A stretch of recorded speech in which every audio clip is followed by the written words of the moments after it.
યુનિવર્સિટીની 2021ની અંદર એક જમીનની બાબતનો જે વિવાદ થયેલો હતો કે એ જમીન અમારી કોર્પોરેશનને એને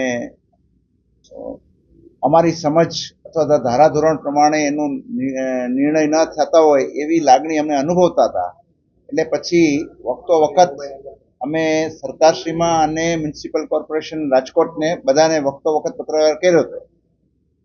છેલ્લે પણ અમે આ માસમાં પણ જુલાઈ માસની અંદર પણ કમિશનરને આ બાબતની અંદર કોઈ એકતરફી કાર્યવાહી થઈ છે અને અમારી આ જમીન અમને એવું લાગે છે કે નિયમ પ્રમાણે એનું પાલન ન થયું છે અને અમારા કબજામાંથી જતી રહી છે. એટલે આ બાબતની અંદર અમે કમિશનર સાહેબને અમારી રજૂઆતો કરેલી છે.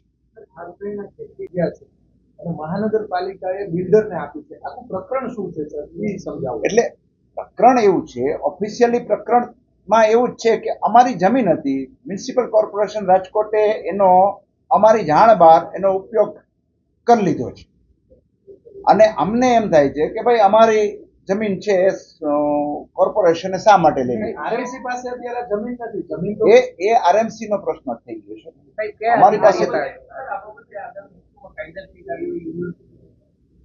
અમારી પાસે જે વિકલ્પ આવશે એ પ્રમાણે અમારી પાસે બોડી છે, બધાનો વિચાર કરી અને જે નિર્ણય કરવાનો થશે એ નિર્ણય અમે આગળ ઉપર કરશું. પણ જોઈએ છે કે ત્યાંથી શું જવાબ આવે છે એ પછી અમે વિચારણા કરીશું. કેટલી વખત પત્ર વ્યવહાર કરવામાં આવ્યો છે આપના તરફથી? અંદાજિત 10 વાર તો છે જ, એવો મને ઉપલકે ખ્યાલ છે. જમીન થઈ ગયું છે તો થઈ ગયું છે, પણ બધા કાયદાની સાથે બંધાયેલા છે. કઈ કાયદાની બહાર કે ઉપર એવું તો કઈ છે નહીં.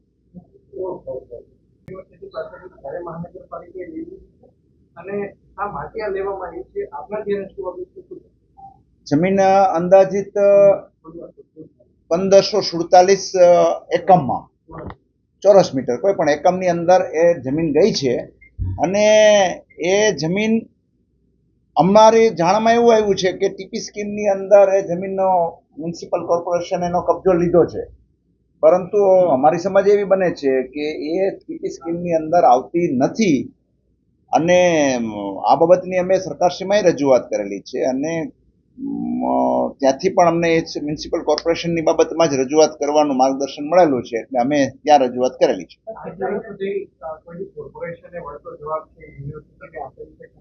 ને હજી અમે એને માંગ્યો છે પણ હજી એનો આવ્યો નથી. એ તો હું શિક્ષણવિદ છું અને એ બાબતની અંદર કોઈ પણ વાક્ય કહીશ તો એની વેલિડિટી બહુ નહીં. આ લગભગ 1968 થી અમારા ડોક્યુમેન્ટ પ્રમાણે એ જમીન અમારી છે. લેન્ડ ગ્રેબિંગની અંદર કરેલી જ છે અમે, પણ એમાં એવું આવેલું છે કે લેન્ડ ગ્રેબિંગના કાયદાના જે જોગવાઈઓ હોય એ પ્રમાણે આ લેન્ડ ગ્રેબિંગ થતી નથી, કેમ કે આ ડીલિંગ થયું છે સૌરાષ્ટ્ર યુનિવર્સિટી અને મ્યુનિસિપલ કોર્પોરેશનની વચ્ચે.